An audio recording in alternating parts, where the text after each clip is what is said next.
Hey everybody, welcome back to another week of small groups. I hope you're having an amazing time in your small group. I know I am. I love my small group. Shout out to my group. We're having such a great time, having some incredible discussions around this study this semester, which is chapter 3s. There's some awesome chapter 3s in the Bible that we're diving into, and tonight is no exception to that. We are going to be talking about Philippians 3. But before we do that, I just want to remind you that we're right here at Passion Week, and we're about to experience what Pastor calls the Super Bowl of the church, which this Sunday is Easter Sunday, and we have a really cool opportunity to invite people and to get people right on campus at GPC. And so I would encourage you, as you know, 2024, our vision is for a whosoever will revival. And I'm believing that this weekend is going to be one of the greatest Easters that we've ever experienced. But that's only going to happen if we invite people to be a part of this Sunday and this weekend so that they can experience what you and I have experienced. And that's the hope that we find in the resurrection of Jesus. And so I would encourage you, make sure you're inviting people to Easter at GPC. So Philippians chapter 3, that's what we're going to be talking about tonight. And there's been so many amazing things in my study time as I've just prepared for this and prayed through this and thought about, what is jumping out to me, and as you know, the goal of this is just to share in our own study time what's sticking out to us. And so I want to share a few things with you that has jumped out to me about Philippians chapter 3. And really, the first thing that jumps out is, Paul is writing this to the church in Philippi. And the first thing jumps out to me is right from the top when he says, rejoice in the Lord, which is amazing when you understand that Paul is writing this sitting in a Roman prison. He's not writing this, from the beach looking out at this amazing view. He's not writing this, in the middle of just easy life, nothing's going wrong. He's writing this literally from a Roman prison, and he starts off with rejoice in the Lord, which is just amazing to me and challenges me to remember that no matter what I'm going through, I can still rejoice in the Lord, that God is sovereign, he's still on the throne, that no matter what I'm facing, I can rejoice in that. And then he follows that up. Really, you'll see a lot through this whole chapter is he's really warning the church there against these false teachers or against these legalistic teachers, really, that he's given them these warnings. And there's a word that he uses in this beginning in like verse 2, I believe.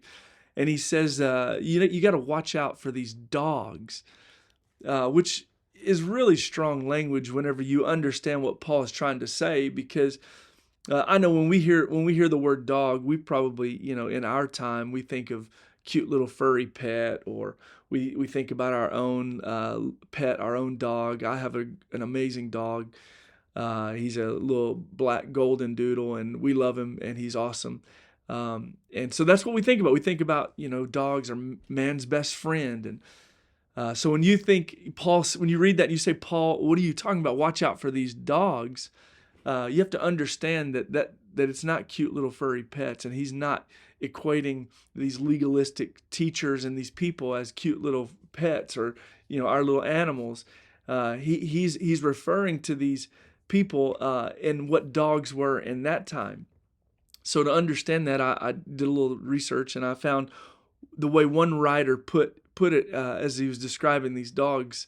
He said they were like the herds, these legalistic people, they were like the herds of dogs which prowl about eastern cities without a home and without an owner, feeding on the trash and the filth of the streets, quarreling among themselves and attacking the passerby. And that's what Paul is describing, these legalistic people, these teachers and these preachers that are preaching legalism and the law. He's describing them as dogs. He says, you got to watch out for these dogs, these people who are feeding on trash and filth in the streets, these people who are quarreling among themselves, these people who are attacking the passerby. That's the type of people that he was warning the Philippian church about. Then Paul begins to talk about a legalistic practice called circumcision. And he gives this reference, and it's this circumcision was this legalistic practice that was required under the law of Moses. And what you see as you begin to unpackage this is it seemed like what Paul was recognizing is that these legalists, these teachers of the law, they were more interested in the Gentiles becoming Jews than they were in them becoming followers of God. They were more interested in them becoming like them than they were in them becoming like him.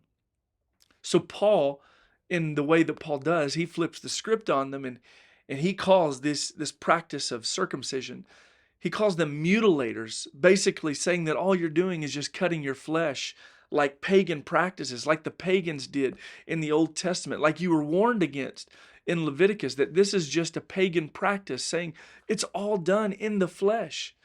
And you have to remember that Paul is warning them against these legalists. They're more interested in doing the works of the flesh and having confidence in their own works. And then, as Paul continues to write, he basically gives them his resume on this topic of legalism or works of the flesh or the living out the law. He starts to list out his own resume as to why maybe he could have confidence in the flesh. And he tells them that, hey, I was circumcised on the 8th day in accordance with the law.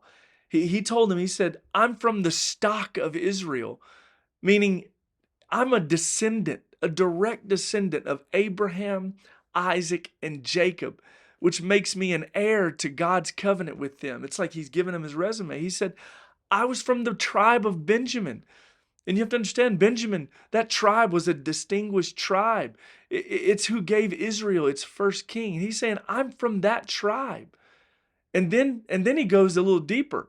He doesn't just reflect all the way back on historical data. He starts to list his own personal achievements. When he said, when it comes to the law, he said, I was a Pharisee. Meaning that he wasn't just among the elite people, the Jews. He was a part of an elite group within the elite group called the Pharisees. And you have to understand that the Pharisees, they were like spiritual superstars. They were like spiritual giants. They were like these spiritual athletes of Judaism. The very name Pharisee means the separated ones. And so Paul has given them all these reasons why he could have confidence in the flesh. And he goes on and he talks about the zeal that he had for persecuting the church and killing Christians in his fight for the law. He tells about his own righteousness and how, according to the law, he was blameless. He was without fault when it came to the law. But then he takes all of that information and he says something so powerful. He says that he considered a gain. He said that what he considered a gain was actually a loss for Christ. What he considered to be a gain or a win was actually counted as loss for Christ. In doing this, Paul is rejecting all confidence that could come from the flesh. These losses, they weren't losses because of how they affected Paul. They were losses because it was all done in the flesh. And he thought it was pleasing God by what he could do on his own. And as you read on in verse 8, something begins to shift. There's a powerful word. In verse 7, Paul said that he counted it all as loss. That word counted, that's a past tense word. And that really is referring to Paul's conversion, that moment when he encountered Jesus for the first time. When he's saying, I counted it all as loss, he's reflecting back on the moment that he encountered Jesus for the first time on that road to Damascus. And he took inventory of everything that had happened before that moment. And he's saying, I counted it all as loss. But in verse 8, he uses a different word. Remember, he's in prison. And this time he uses the word count. And count is a present tense word.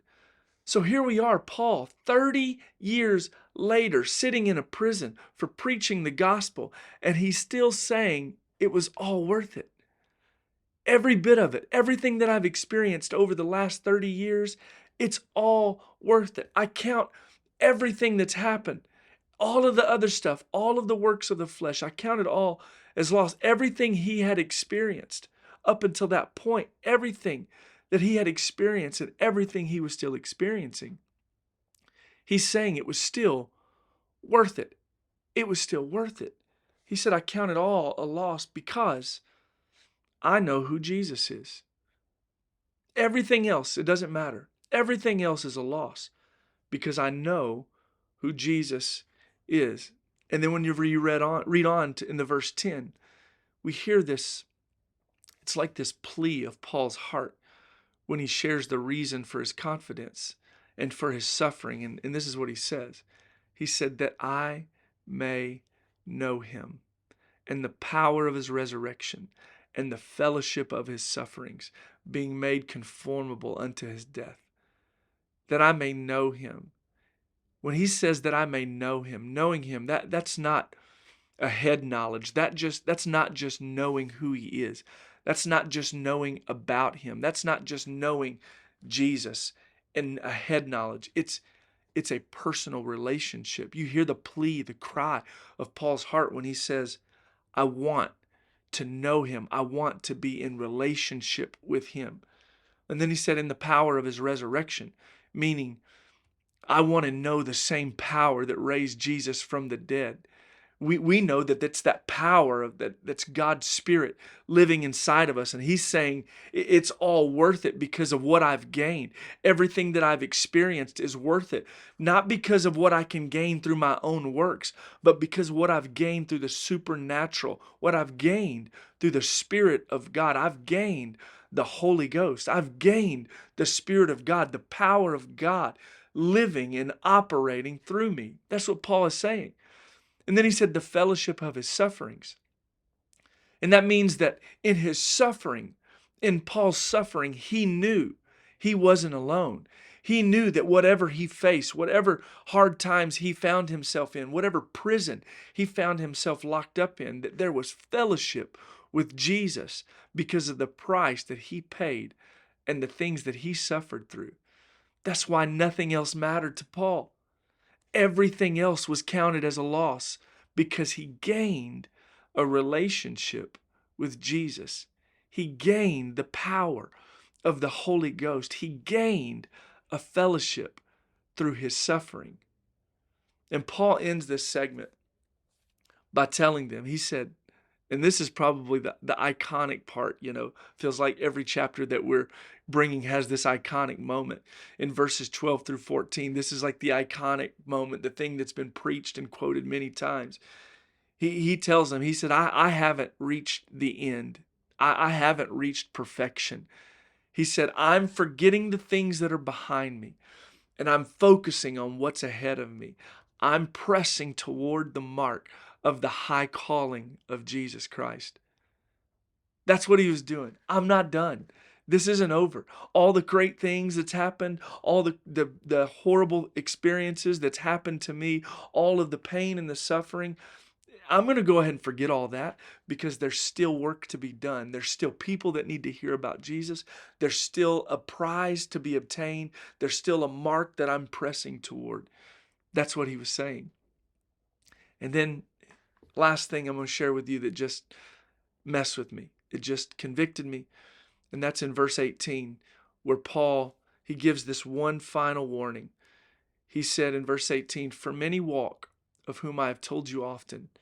And listen to this next part. He said, and now tell you, even weeping, that they are the enemies of the cross of Christ.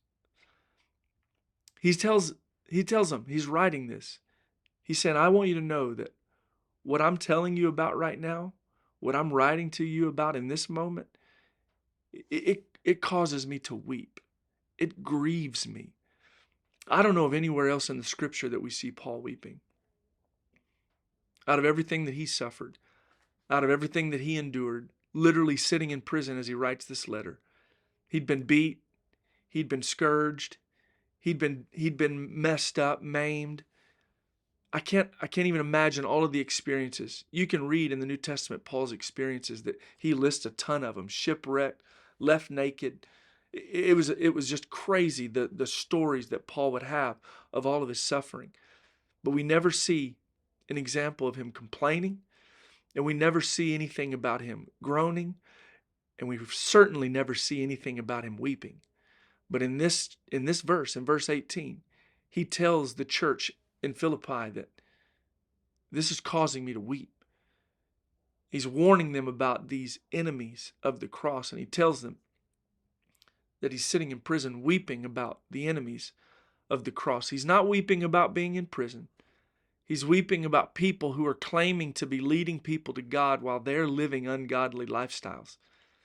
It was grieving Paul that there were people claiming to be doing God's work who were misleading people and living a lifestyle contrary to what Jesus had taught. Paul knew this is what grieved him. This is what caused him to weep. He knew that their end would be destruction. He knew that they lived for the pleasures of the flesh when he said their belly was their God. He said that their mind was on earthly things, meaning that their focus was on the here and the now. And that's what caused him to weep. Paul wept because he knew that those people would be lost. He wept because he knew that that the people that they influenced and who they had influenced, that they would potentially be lost. He's sitting in prison, and he's not weeping because of his own suffering. He's weeping at the idea that there will be people who will suffer for all of eternity, which is why he ends this chapter. This is the last thing. He ends the chapter with a heavenly perspective. He says that our citizenship is in heaven. Paul knew that the mark that he was pressing toward and the prize that he was trying to obtain was that one day he would spend eternity in heaven with Jesus. Now, I don't know about you, but that challenges me. That caused me to pause and have a moment of prayer and ask God, Lord, where is my focus? Where is my attention? Am I so caught up on earthly things that I'm missing heavenly things? Is my mind on heaven? Am I thinking about eternity? It paused me to make sure that I'm grieving over the right things. What's causing me to weep? What causes us to weep? Are we weeping over the lost? Are we weeping over the idea that there will be people who may spend eternity in hell? That's what grieved Paul. That's what caused Paul to weep, not his circumstances, not the troubles and the trials that he faced. No, he knew all of that was worth it. He knew every bit of it. He was the one who said to live is Christ, but to die is gain. He knew is gain. He knew that heaven was ultimately the reward no matter what. So what's grieving us? What has our attention? What has our focus? These are just some things that messing with me, sticking out to me from Philippians chapter 3. I hope you guys have an incredible discussion around this chapter. Can't wait to hear some of the things that have jumped out to you from this. Hope you guys have a great time. God bless you.